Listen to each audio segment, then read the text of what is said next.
Justin, welcome to the podcast, man. It is Thank so just cool to see your face because I see your avatar and hear that deep, sultry voice all the time. And I'm like, I wonder what this dude looks like. You're a little better looking than I thought you'd be. But appreciate so, it. all right, let's start right here. Flashback to January 1st of this year. It's a new year coming out of 2020. Did you ever dream that you would be going by the name DiamondCheeks in 2021? Never, ever. No. What happened, man? Uh, Let me think. January 2021. Where was I? So, I recently sold a car dealership that I had, and I started a CBD company in 2020 during the pandemic. Mm-hmm. It sounds really good right there now. Whatever you just now, Right just, on. I just Right tuned on. up. Right on. Good. Yeah. So, yeah, I would never thought I'd be going by DiamondCheeks. DiamondCheeks. How did you come up with that name? Cause Diamond Hand. Um, Everybody's praising Diamond Hand, so I don't know. It just Yeah. popped in my head, so I was just like, oh, I'm gonna make a account called Diamond Cheeks. Right. Not only that, so you've started Team BitClout on Yeah, Clubhouse with Thor. yeah, And you guys do a show every day that people seem to really love called BitClout and Coffee, yeah. which has just got a great, relaxed, positive vibe. And so in that room, it's become quite a little community. And you go by. I hear you're called Cheeks more than anything. Yeah. So tell me about the team BitClout and how that came about. Team BitClout. It came about because me and Thor used to always be in rooms together, right? And let me try to turn this. Yeah, just mute your mic there. Okay, so we always came in rooms together, and people used to always ask us questions, but then used to always veer to like negative points about BitClout.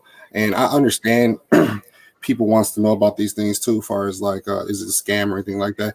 But I'm so big on vibes, and I wanted to like be able to control it a little bit, as far as like the environment and what people are asking about BitClout. So I want to create BitClout and Coffee, Team BitClout, and basically say, hey, this is just strictly positive environment.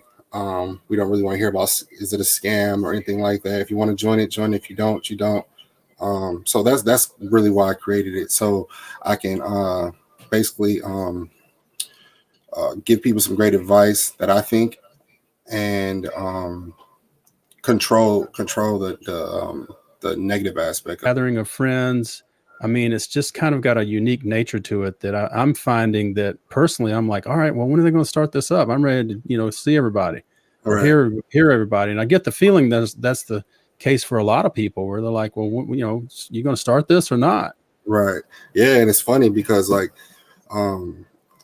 either like Thor's an admin on it, right? And the reason why he's an admin is obviously because he helped me start it, but also is because if he sleeps in, he can start it. I mean, I can start it. And if I sleep in, he can start it. Yeah. So all right, so now that explains why the show didn't start until late on the 21st of April, because everybody was up late on Yeah. the 20th for whatever reason. I don't know, but Yeah, I don't know either. Well, yeah, so that's the reason why. And it's funny because I get a lot of messages from people like, "Hey, what's up with the show? Is it starting?" I get about like 5-6 messages every day. Like, is the show gonna start? Is the show gonna start?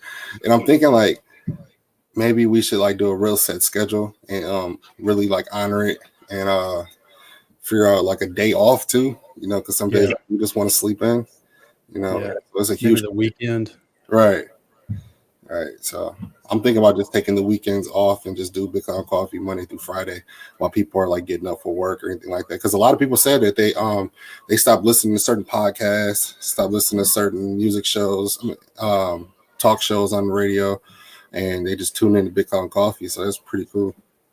Yeah, it gets a little bit interesting in there sometimes, though, doesn't it? Definitely. Like as far as some people want to stir up trouble, or Mhm. I happened to come out of my yoga class today, and there was like a little stir going on, and of course Thor came in and laid down some wisdom and smoothed everything out. But how often does that happen? It doesn't happen often in Bitcoin Coffee, honestly. Like people, like when you sign up for Team BitClout, there's like one rule I think, and I basically say just make sure you come here with positive attitude and no negative energy. We don't want to hear about this a scam or anything like that. These are for people that just want to understand what BitClout is from our best abilities, and just share a positive vibe. And if they want to be a part of this community, come on, let's all do this together. That's all pretty much. Like we don't. I don't really want to just talk about negative stuff in Team BitClout. Sure. Yeah. Well, it's not only positivity. I think it's support of other people, and we're all kind of trying to navigate this strange thing all together. Right. So you guys, you and Thor, among other people, have been remarkably generous with your time and willingness. It's like you're doing a show almost. It's like if someone was doing a radio show on a real radio station, right, and somebody calls in and says, "Hey, I need help logging into the internet," and the radio host just stopped and said, "Okay, well, let's walk through it." Right. It's kind of, and you guys just take your time. Oh, well, what's your problem? And everybody learns from that. Like I personally don't even feel equipped to help people. I mean, I've been caught off guard and had to. I was modding that room one day. I actually closed it because it had gone so long, and it was like 4 PM, and I was one of like 6 people. And someone said, "Hey, could you be the mod? Because I got to go." And I was kind of like, "Well, yeah, but I got to go myself." So I ended up having to close the room because no one else wanted to do it, but I had to help somebody. Right. And that to me was difficult because I'm almost a month into this thing. I've listened to countless hours of you guys helping, and I still sometimes feel like I don't know if I'm worthy of helping somebody on board. So what went through your mind early on where you're like, okay, I'm into this and I'm going to help people?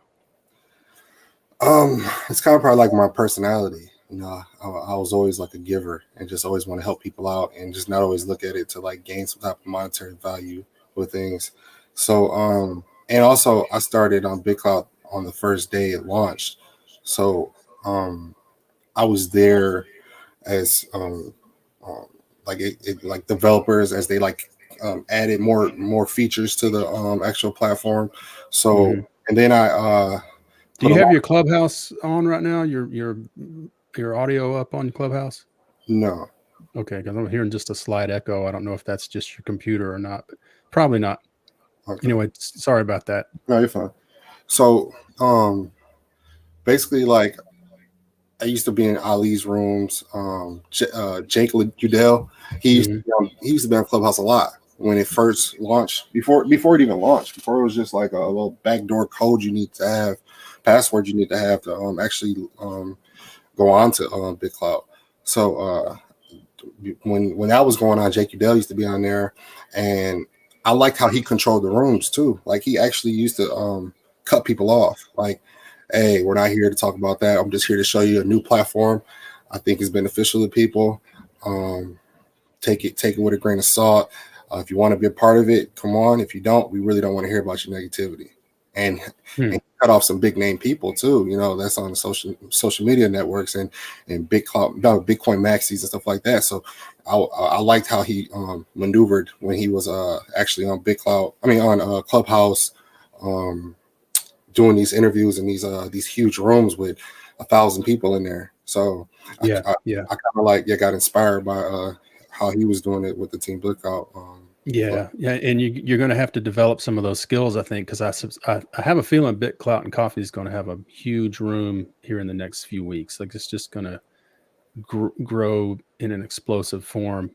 Right. So so you do that, and do you have family? Like it's hard to do this and have a family. Do you have kids and a wife around the house or anything? Yeah. I mean, do they know you're doing this, or they're like, "Oh my God, what is he up to?" No, because I used to have a corporate job with Miller Coors, the beer company, and it was a good job, a 6-figure job. And So I quit doing that just cold turkey, and I just became like an entrepreneur. Yeah, so everybody thought I was crazy, and so I've been working from home for like the past 2 years, and so everyone that's associated with me, like my family, everything, like they it's normal to them if I'm on my computer or they just consider that I'm working. Right. Yeah. So, all right. So we'll quit talking about, the room right now or the show, but you've got a project that you've developed, and in classic Cheeks style, it's about helping people. Right. It's called Clout Donations. Yeah. Tell me about that. How does that work? Well, obviously, we got inspired by BitClout. I like what Raj was doing, and so basically, like me and Chaz, his handle was what is it? Disco Group, I think. Yeah, I think so. Something Yeah, like that. yeah. So we were both early adapters to BitClout, so we figure out ways to like acquire big BitClout coins. A lot of them early. Just off being early, and so we just want to give them back. Like for people that came into our rooms, because Chaz had a room where he was basically buying your first coins, but after you bought them, so he Mhm. help you be more stable. And Chaz don't sell the coins, so he was trying to help people be more stable. And then we thought about it, and I'm a domain name investor, so that's been something I've been doing for like the past 2 years. And so I was like, hey man, I got cloutdonations.com, and then he's more on the techie side. So we built it, and it's all self-funded. It's been going on for 7 days now. We got over like 800 followers, and we helped out about like 700 people. Yeah, it's a cool looking website, very simple and sleek. I'm looking at it now, and we're sort of simulcasting this to while we're recording, we're simulcasting this to YouTube and to a Clubhouse room. But so on YouTube, we can see this screenshot or actual view of the site. So if I want to get started, what do I have to do? Walk You me hit through that. Okay, so Can, let me see if I can see it. so I get to the apply now, Yeah, and I got to put my name in. yeah. What's your first name? What's your email address? Mm-hmm. All right. And then just I'm not hit putting any sensitive information in this, am I? no. So all we ask for your email, your phone number, only because the reason why we ask for your phone number now is because there's been a lot of people that created a lot of fake accounts, and we were sending the donation to basically to one person behind 20 accounts, so Mhm. trying to basically like Right. fraud it, right? So Right. now we're sending your Well, your phone yeah, number. that's cool. I'm not going to do this, and it's going to Yeah, go on yeah, YouTube. definitely. We're Yeah, live, and I right. don't need people calling me. Not that anybody's prone to now, but someday you never know. Right, All right. right. So, all right. And then how much do you give to people again? We give $3.69. Okay. So pretend you're somebody that doesn't know anything about BitClout and you're listening to this and you're going, what? Just 369? Like, what is that going to do for me? Well, the 369 obviously is going to help you navigate on BitClout, because BitClout it's built on a blockchain, right? So there's a fee with every function you do on BitClout, right? If it's to like, comment, post, update your profile, anything, send a message, there's a fee. It's a fraction of a penny. So with that 369, that will probably last a couple of years in your account if all you want to do is just navigate around. So we help with that, Mhm. and also Merlin, he used to send like $7 to help people out so they can buy their first coin. But now I've been hearing that Merlin he cut back a lot. He's Yeah, I sending heard it's less than $1 now. less than like 50 cents. It's like 39 Yeah. cents like that. Yeah. And I don't think I even had the pleasure of that. When I joined, it was so screwed up. I don't even know what happened. And I don't Yeah, he recall sent getting me like anything. $8 when I first started. So, Yeah. I didn't get any of that. It was a bad day on BitClout, I think. yeah. So, all right. And then, so how's that been going? Like, how are you willing to divulge how many people have taken advantage of that? Probably about 600 people, maybe something like that. Are you serious? Yeah. Wow. And so what do you think? I mean, my prediction is they'll never forget you guys. Like do they know that DiamondCheeks is behind this? Not really, because we're actually sending the funds out manually, because the back end of the website is not finished. It should be finished today, actually. That's ironic about it. It should be finished today, as far as like it all being automated and being able to verify the users. So we're not sending users funds multiple times, Right. send it to fake accounts. We're actually building that, and it should be done today. So any people on the BitClout site that are like enthusiasts and want to see it be adopted, that look forward to a day when maybe there's 1 million or 10 million people or 1 billion people on BitClout. Mm-hmm. Can they get involved with this project and donate money to say, hey, I want to help Diamond Hands and Chaz be able to help people on board and get started? Yeah. So we have our founder rate set to 33%, because that 33% will basically help fund the donations.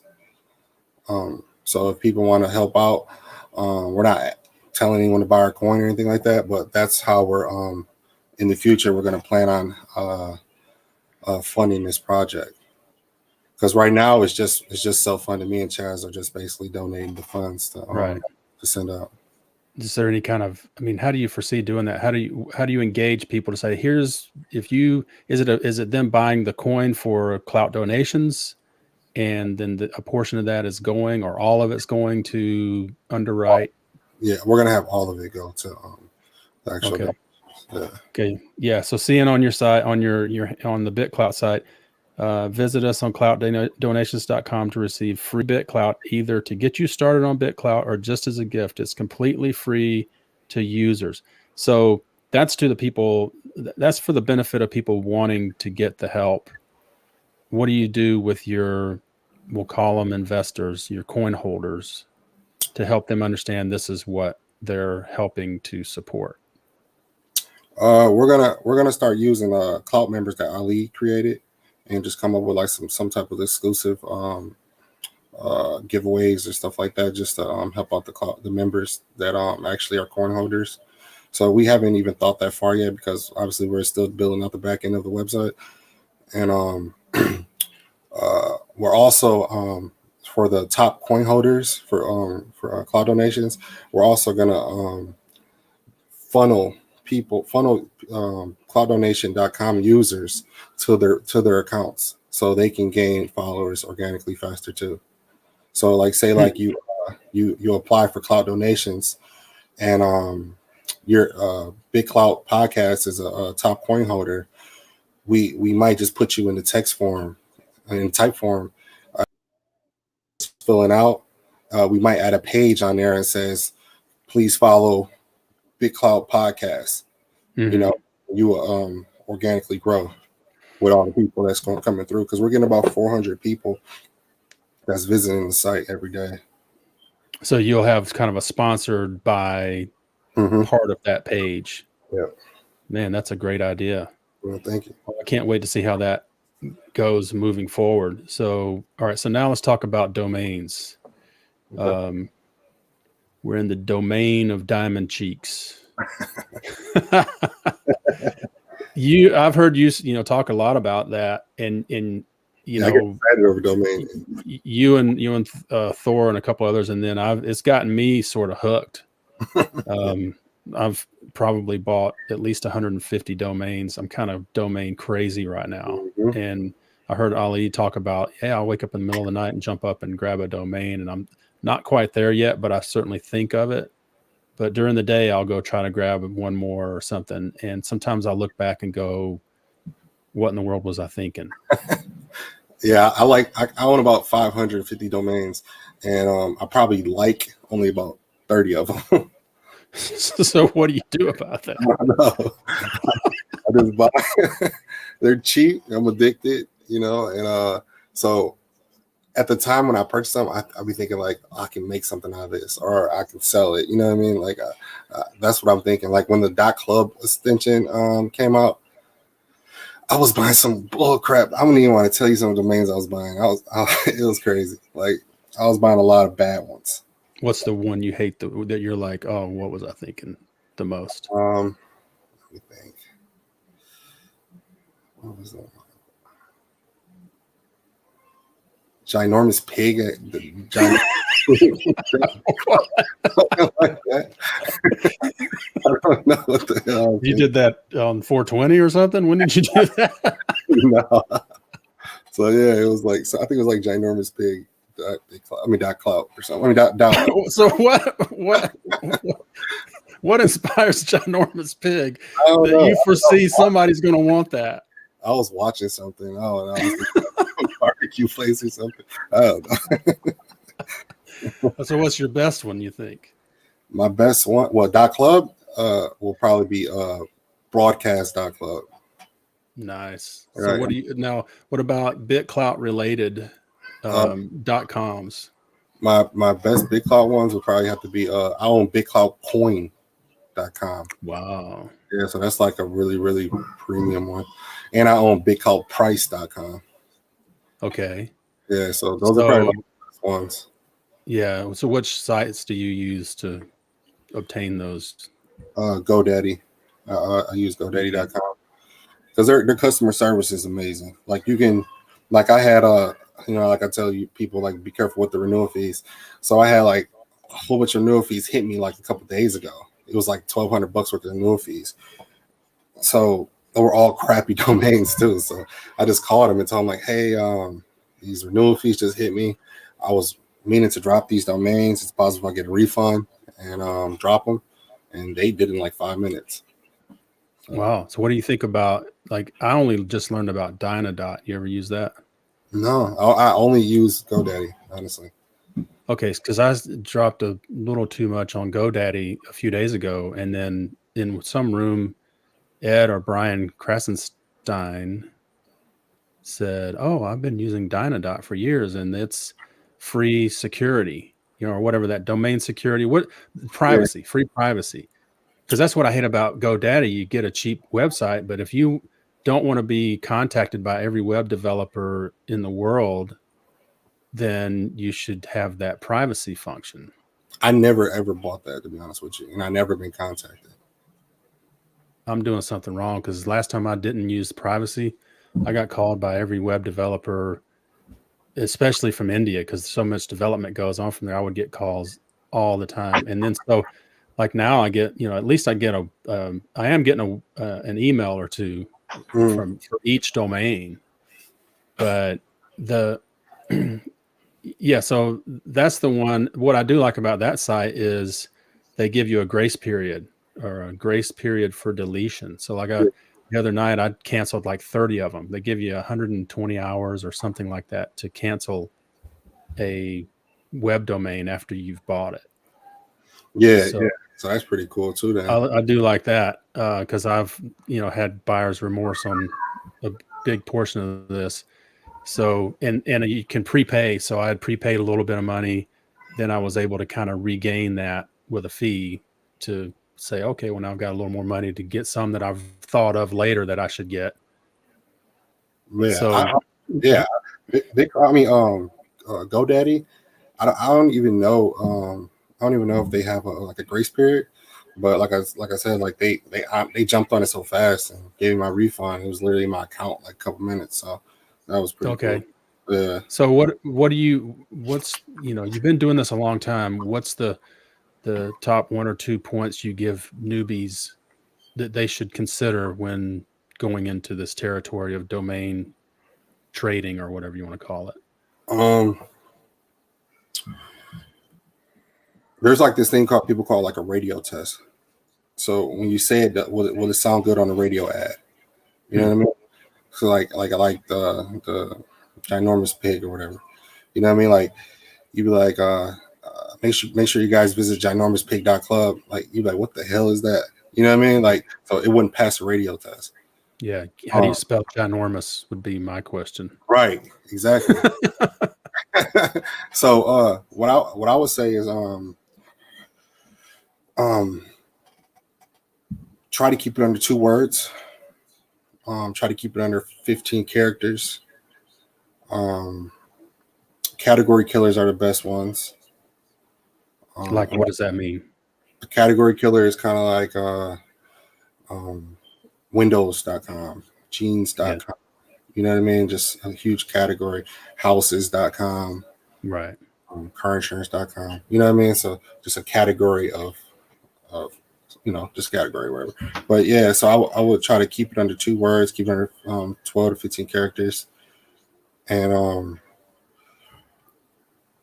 a gym that I be doing is I will go to like Indiegogo or like crowdfunding.com, stuff like that, right? And check out these new companies that's on the merge of being launched. And I wouldn't do anything like snaky. Like I wouldn't try to buy their domain name, but say you're coming out with a just say we found BitClout on Indiegogo. You're trying to find funding for it, right? And I see that you asked for 200,000, but then you end up getting 20 million for it. Yeah. I wouldn't try to buy BitClout.com from you and try to sell it to you, but I will buy BitCloutNews.com or whatisBitClout.com. You know what I mean? Stuff like that. Right. And I would just hold on to it. So a lot of times they already buy their websites too. So I would just hold on to it. And then once it's launched, and it gets that attention that I thought it was going to get, then now these websites, these domain names are super valuable, because people wants to know what is BitClout. And then like right now we're so early, like I don't even know if I want to sell anything. Right. Like I sold BitCloutNews.com for 7,500, and that's probably gonna be the dumbest thing I ever did in my life, probably. And I'm seriously sitting here thinking, I might would have paid that. Yeah. And I'm seriously thinking like, I shouldn't have sold. You want to buy it back because I bought it from you. I do, honestly, I'm not. I kind of want for a refund. Yeah, that's a huge one. So, what's the one you've bought that you thought was going to be a dog, and then it was like a turnaround that you couldn't believe how much you were able to get for it? BitClout News, because because I sold it earlier. You know what I mean? I sold it before. Yeah. I mean, you may have sat on for a year or two, and you're like, oh man, I never thought that would catch on. You got an offer, or how does it go? You put it up for sale or auction? How does that work? I sell mine on the best way to sell domain names are either like marketplaces like Afternic that's owned by GoDaddy, Dan.com, DAN.com. And but the best way I think to sell them is like that's becoming very popular are these Clubhouse auctions. These domain name auctions that's actually live on BitClout. And wait, they're live on Clubhouse or Clubhouse, sorry, on Clubhouse. So how does that work? You like literally people are talking back and forth auctioning, or how does that work? Yeah, so there's basically an auctioneer that's and okay, I'll just reference this to Domamba, DOMAMBA.com. That's a Clubhouse auction. Domain names, and it's ran by this guy named Mike Wing, and he has domamba.com. So basically you'll create an account there, put your information in there, your contact info, then you'll be able to submit your domain names that you're willing to sell, and then you'll put like a final price that you're willing to take, or you can just do no reserve. And no reserve, meaning basically whatever they give you, you're going to take it. And then he does his auctions on Fridays and Sundays. But he doesn't accept every domain name. He'll accept, like the ones he think are valuable. And it's settled on his website or something? Yep. Okay. And he doesn't charge anything, but he does this thing where like you can tip him. You know what I mean? It's like buy him a coffee. Right. So people buy them a $50 coffee, $100 coffee, depending on what they sell. Yeah. Is there a way you could do this on BitClout?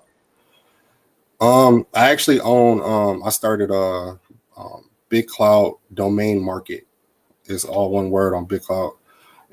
Basically, people are sending me the list of their domain names that they own, and I'm posting them, telling people who's the owner of them, and telling people if they're willing to sell them or develop them. I was going to put a price on them, but with the limited characters you can post, I mean, you can use on post. So I'm just going to leave that personal. Yeah. No, I ran across that yesterday in the feed, so that's cool. I didn't know you had that one. Yeah. So yeah, All I right. launched a couple days ago. So I should send you the ones I think I'm willing to let go of that might not be the big dogs, but might make me some money back to underwrite what I paid to get them, to get a Send me your bunch of them. best 7. That's what I'm gonna, because All right. I did it with Liv, and she sent me like 30 of them, and it just looked crazy. So Yeah. so I just cut it down. So send me your best 7. Yeah. So have you had any success yet? We just launched it. Like, matter of fact, we just launched it like 2 days ago. So I'm not. Okay. Yeah, and a lot of people don't know it exists. So Right. Well, that's your problem, man. You don't talk enough about what you're doing. I know, because I don't want it to seem like I'm just trying to funnel everybody to me. Right. Like with BitClout Coffee, like I just sit back and listen. Like I enjoy, people talking and just trying to learn and stuff like that. And like I don't know. I just don't want it to feel like, hey, Justin's just trying to monetize this or trying to sell himself to everyone or DiamondCheeks or whatever. And like, so that's why Thor is great at hosting, and I got like a creative mind. So I just do like the back end and like how we started Followers of the Day. Like I just like putting other people on the pedestal than myself for some reason. I always been like that all my life. Well, I think you and Thor are a lot in that way, and that's why I see big things. If you keep doing what you're doing, and if BitClout actually does become something big, then it's a natural. Because I think where you're different than most people running these big rooms is you don't make it all about yourselves. You're inclusive. And it's not all about, okay, everybody follow all the mods up here and let us get, I don't think I ever said it drives me crazy. So I think if you can do that, you're going to have a huge portion of the population that's going to gravitate towards it. And when they find you, they're going to go, okay, I can relax here. right. And so, I mean, I know that's the way for me, because I get in some of these rooms and I'm like, you drive me crazy. Like, let somebody talk. Or, I've been clear on this podcast where I've gone on and on about, the moderators do more talking than asking questions of a guest. And so I'm like, just be quiet, let them talk, and I love the way you guys do that. And you just say, hey, I'm going to pick somebody out of the crowd. You weren't expecting this, but we want to know about you. And you bring them up and you talk to them. I love that about Thor. He does that all the time. Yeah. That's probably how I got involved. Quite honestly, because I tend to sit back and listen, because I'm usually working and, just listening and trying to learn. And then I think probably one day Thor's like, hey, Bill, I see you down there. Like, what's your thing? And then he's looking at my profile and he's like, oh, I see you've got a podcast and tell us about that.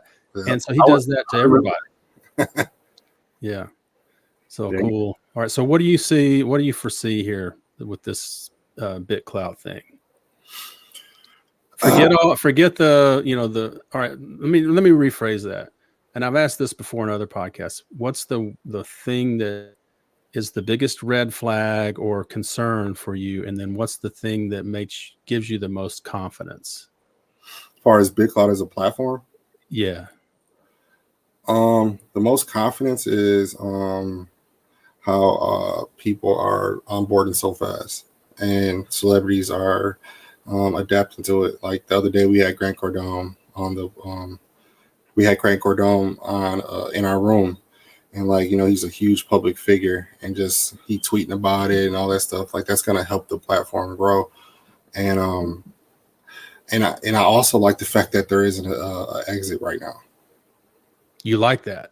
Yeah, because like I'm not a huge cryptocurrency guy, but just me listening to like Ali and Thor and everyone, and just basically making sense about the fact that if this has an exit now, it's a security, and now the SEC has to get involved, and nobody wants the feds to be involved in anything they're doing. Right.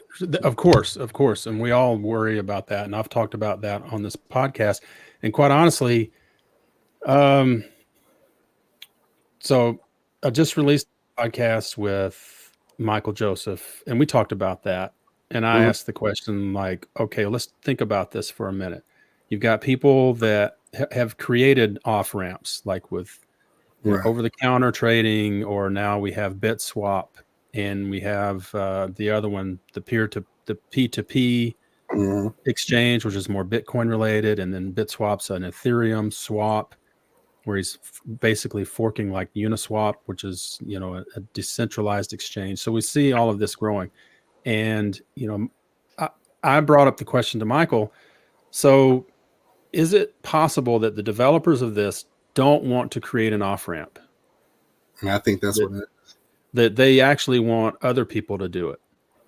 Mm-hmm.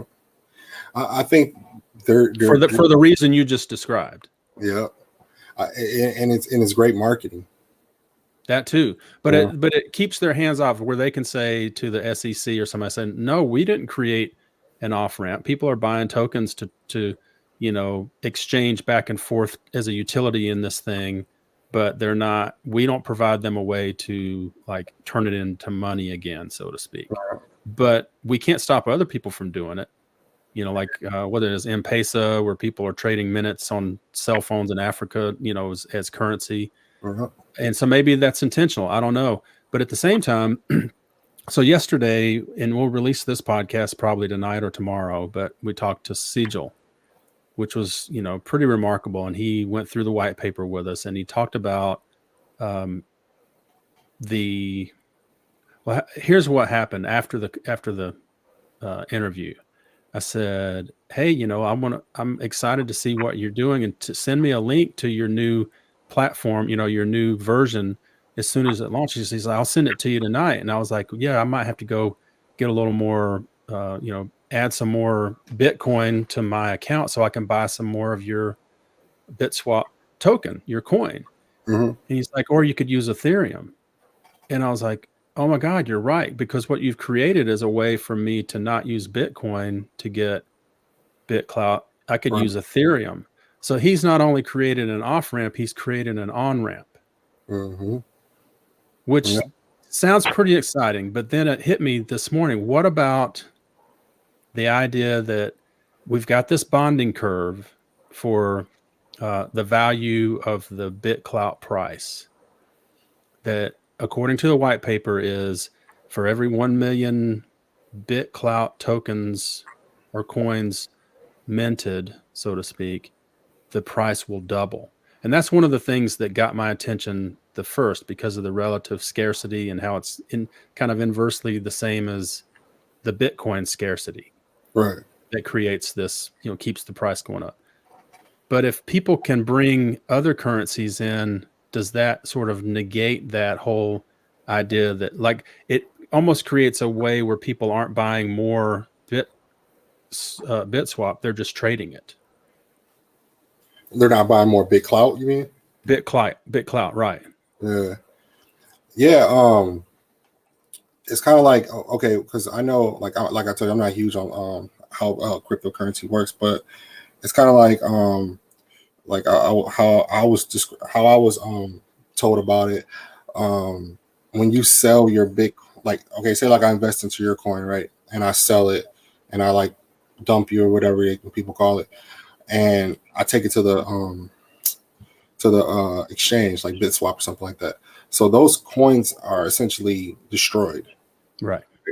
So no, let me stop you there, because what I just described was a case where they intend to create the ability for you to trade. Basically, they're tokenize your token, your coin, and that token can be traded back and forth. And this gets way more advanced than I even considered yesterday. But I could trade I could sell my creator coin to you instead of selling it back to the BitClout system. Well, where it you gets can't sell burned. the creator coin. You'll have to sell your creator coin and then convert it to BitClout when you sell it. Obviously, No, well, that's what you and I would think it's going to be, but what was described to me and what's in their white paper is not that. It's literally a tokenization of that your coin. nah, I don't think that's It's how it the works. things that old guys like us can't even conceive, but this 17-year-old and his team of other 17-year-olds have come up with. Right. And it uses Ethereum, which is a real deal. This isn't vaporware. People are doing this now with DeFi and tokenizing tokens and things. So I don't know. We're going to find out, but it just made me think, want to find out. Sure. I liked the sexiness of what he was talking about, but I thought, wait a minute, if we're not like what you just described is we're burning our token, our creator coin and converting it back into BitClout. Yeah. If I'm trading it with you directly and that funnel, because then we're not creating more liquidity coming in. Because you can't trade your creator coin. Like you only can sell it and then trade your BitClout. What he was describing was the ability for you as a creator to have, we all sort of are understanding, well, it's taboo to sell your own creator coin. Yeah. But this would allow you to liquidate your creator coin without it liquidating your supporters.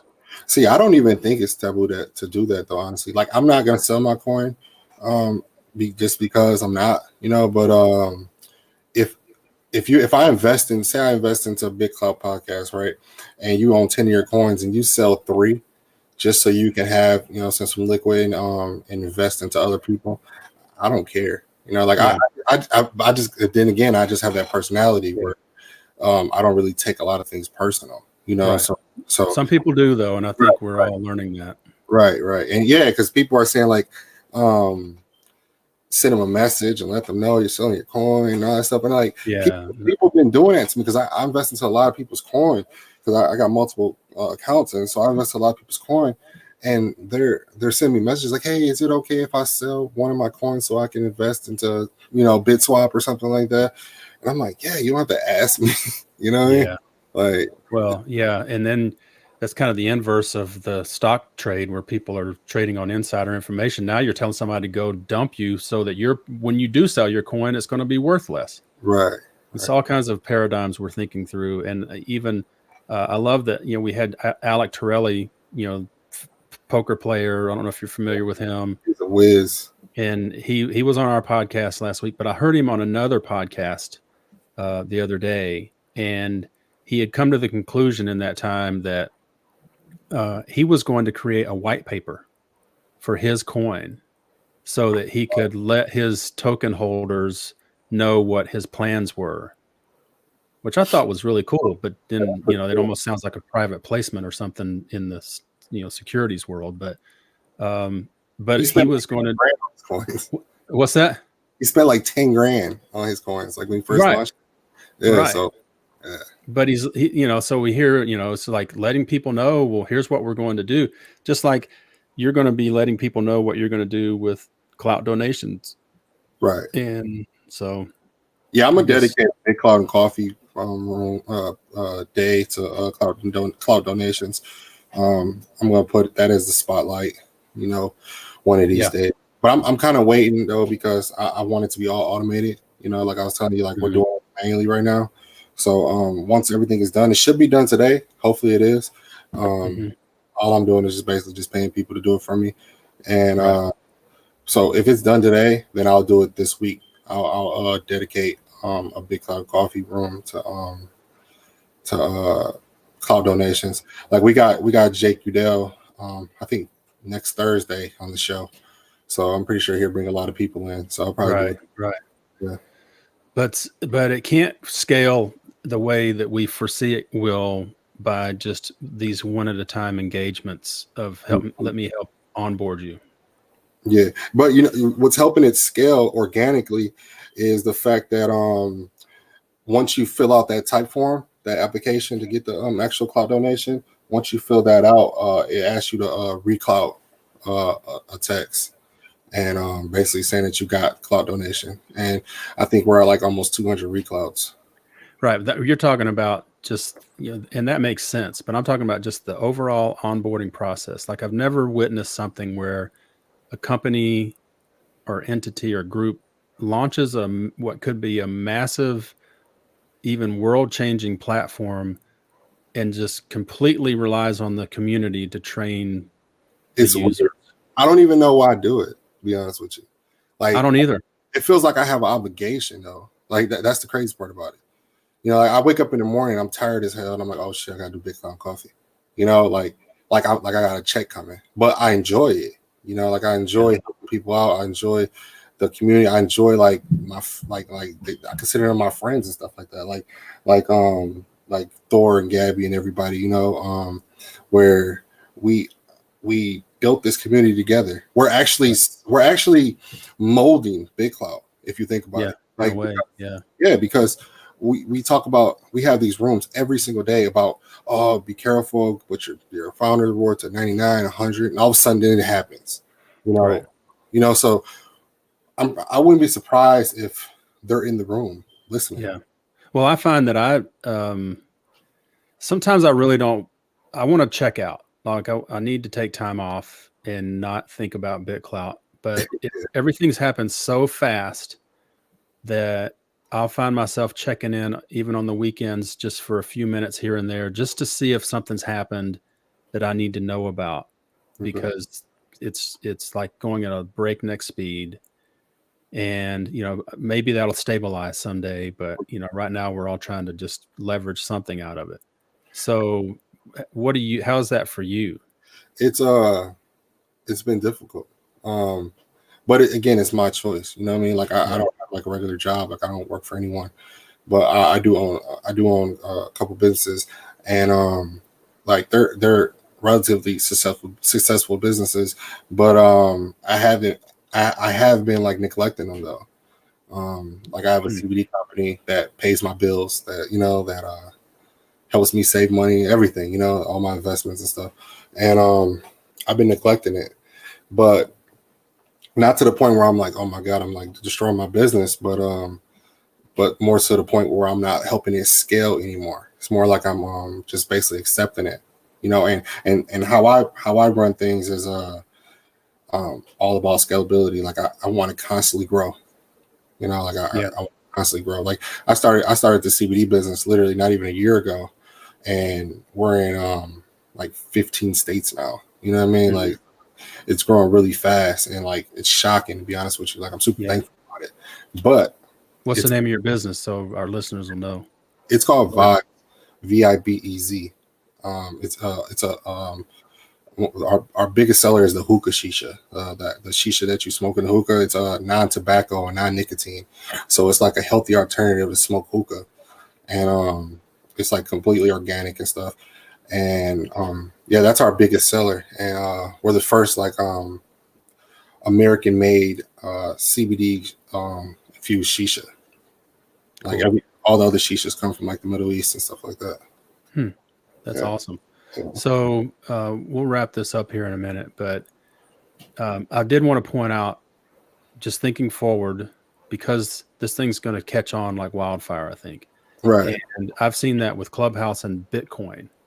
And I've been in crypto for years and seen it just sort of languish in the past few years. But suddenly it's got everyone's attention. And so when you take what the community you have here for BitClout and you apply that to Bitcoin, there's a similar person named Naja Roberts in that space. And she and several others have, I think it's the Black Bitcoin Billionaires Club. Yeah, I've seen that. Which is awesome. And I know Naja, and she is like a mother and a teacher and a community organizer. I mean, she's amazing, but she holds a room called Bitcoin for Newbies or something, a Virgin Bitcoin Hour. And so people know that at 3:00 every day or whenever it is she starts it, they can come into that room and get all the training they need and ask questions like what occasionally happens in your Clubhouse room, the BitClout and Coffee, where people sort of show up on the stage and say, I need some help. Right. This is a show dedicated to that, kind of like I've heard people doing Bitcoin 101. So maybe you can, in the BitClout and coffee room, say, okay, well, we've got a separate room for that, or we're going to do a show in 2 hours and so is hosting it today, and they're going to teach people. That seems to be the way they've done it with Bitcoin. Yeah, you know why they're doing it so good is because they're organized and we're not. Yeah. You know? Yeah. Like me and Thor, we just shoot stuff. You know, we just shoot in the air and do it. But we need to figure out a time that works for both of us. And or do you even need to take that role on? Because think about it. In 2 weeks, there's going to be probably 100,000 people that are going to be avid clouders that didn't even know about it today. Mm-hmm. And maybe they take that mantle. And we're seeing the scale in our show. Like, we're seeing people join and like we got like 800 members in our BitClout team BitClout club, and we only been doing BitClout coffee for like a week and a half. Yeah. We're doing it every day, so that's probably why it's been like growing really fast. Yeah. But I think, you know, to get 100 people every day to sign up to be a part of Team BitClout is really good. You know, especially with the fact that we were just essentially nobodies. You know what I mean? A couple of weeks ago. It's time for you to get organized, man. Definitely. All right. All right. So let's end it with this. What's the one thing people would be interested in knowing about you that they couldn't have possibly learned from hearing you speak on the show? I used to play college football. I'm 6'5". And then I had a heat stroke, and I stopped playing because of my heat stroke, and I slipped in like huge depression, and ended up homeless. I was homeless for like 9 months. Yeah, I was homeless for like 9 months. Living in an abandoned house, literally, like no electricity, no nothing, through the whole Wisconsin winter. That is crazy. How did you survive that? I don't know, man. Honestly, like I started working at Home Depot. I remember, and I saved every check for the whole 9 months. And, wow. Yeah, and so then like I became like a club promoter and all that stuff because I used the popularity I have from playing football and converted it to like, hey, I could throw a party too, you know. And I threw a party. Yeah. And I turned like 2,500 into 25,000, you know, and just just constantly just figuring out ways to flip my money, as they call it, you know. Mm-hmm. And so now I'm probably like the only person in my whole entire family that's successful. That's amazing. And when I say successful, I mean like happy, you know, like money too, but you know, it's just like I'm just happy. I'm happy with my life, and I don't mind helping people. Do you think that experience helped make you happy? I love that it happened to me. I love that I was homeless. I love that. Yeah, I love that I was depressed and wanted to basically kill myself and all that stuff. Like, I love all of that. I love, like, I am who I am because of all of that. You know, like everything I do is genuine. Like, I don't do nothing just to make something. You know what I mean? Like, oh, at the back end, I'm going to make this, and this. Like, everything I do is genuine. And a lot of people might, because they're not used to people like that, they might disagree or like, oh, he's just bullshitting or whatever. But as they slowly learn who I am and see like, holy crap, he really is that type of person. And it's all because of what I experienced. Like, I have a 2-year-old daughter now, and she, like, I be telling her mother, like, she saved my life, you know, because I had a whole bunch of people around me, even when I used to like own the clubs and all that stuff, you know, I had a whole bunch of people around me, but I felt alone, you know what I mean? Like, because every time somebody called me in my family, was just asking for something, you know, telling me their worst day on me, you know, oh, just my lights are out and I don't know what I'm gonna do. And I'm like, dude, every thing you notice is 6 months. Like, why are you calling me? You know what I mean? So like, so like when my daughter came, it was just literally like, I never experienced like love like that before. So she literally like just saved my whole life and like how I just see life, you know, and pretty much it though. Yeah. I'm not surprised by your story because I could sense who you are and just everything I've heard you say to people. I didn't know the details, but I'm like, something's deep about this guy and he's a giver. And I even put that in the show as we promoted it on YouTube, because we set that up before we stream, and I'm like, he's all about helping. And I think God led you through that season to make you this leader that you are. Definitely. Man, DiamondCheeks, or AKA Justin Reyes, it's been a pleasure. Thank you, man. Appreciate it. We're going to do this again. And maybe I'll talk to you again. I don't know. Yeah, I hope we do, man. Yeah. I'll probably talk to you tomorrow morning on BitClout and Coffee. Right. Yeah. Yeah, don't be late. I'm not. I'm tired. I'm going to take a nap.